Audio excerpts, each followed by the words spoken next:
upon a time, in a small and lively town in Nigeria, there were two neighbors who lived right across from each other. Their houses stood side by side, their windows almost touching, and their doors always open to one another. These two neighbors each had a daughter, Adama and Akoma. Adama and Akoma were more than just neighbors. They were best friends. They grew up playing in the dusty streets together, running barefoot through the fields, chasing butterflies, and climbing the big mango trees in the middle of their streets. They laughed together, cried together, and even got into small fights over who would get the bigger piece of roasted corn from Mama Nneka's roadside stall. From a young age, they did everything together. They attended the same primary school, sitting side by side in class. When they moved on to junior secondary school, they were once again placed in the same class. As if fate itself knew they were inseparable.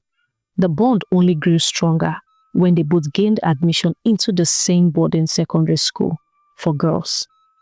In the dormitory, they shared a bunk bed, Adama at the top and Akoma at the bottom. They whispered secrets late into the night about boys they liked, about their dreams of becoming successful, and about how they would remain best friends forever.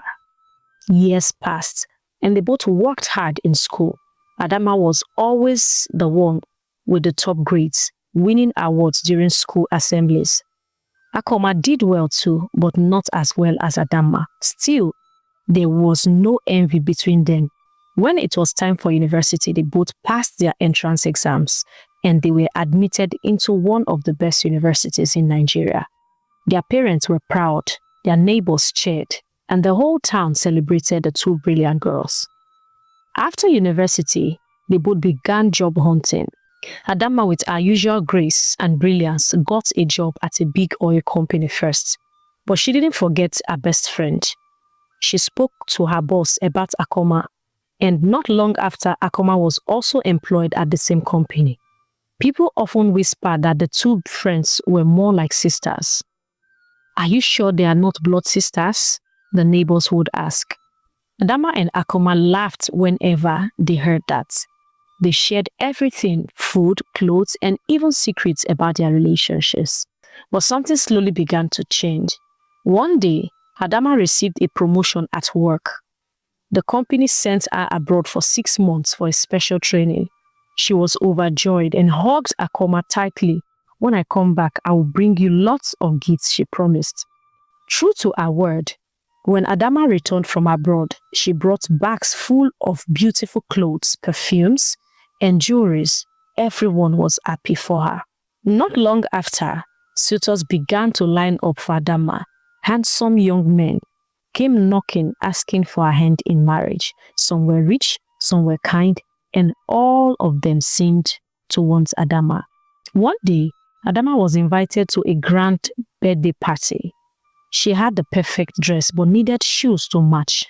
Akoma had a stunning pair of heels that fit perfectly with the dress. "Please, can I borrow your shoe?" Adama asked. Akoma smiled. "Of course," she replied. "Are we not sisters? I mean, I borrow your stuffs all the time."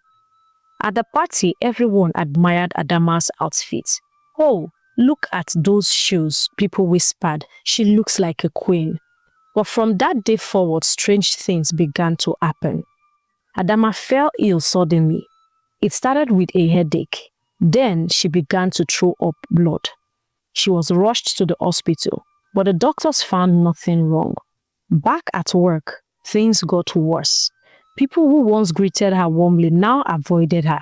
Even her boss, who once praised her, began to frown whenever he saw her. One morning, she was called into a meeting and falsely accused of stealing company money. "What? Me? Steal?" Adama was in shock. Two of Adama's serious suitors, men who once chased after her, stopped picking her calls for no reason. Adama, confused and broken, sat alone one evening, staring at the sky. "Something is not right," she whispered. "But what is it?" As the days passed, Adama's health worsened. She fainted often and had terrifying dreams. One morning, she woke up with a sharp pain in her leg. When she looked down, her feet were swollen, so large that she could barely move them. Her legs grew heavier and heavier, and gradually they began to smell horribly. Adama could no longer go to work. She lost her job after being accused without proof. She was forced to return to the village. She spent her days sitting under the big tree near her house, crying softly. One evening, as the sun set and painted the sky orange, a kind old man passed by. Seeing Adama crying, he stopped. "My daughter," the man said softly, "do not cry.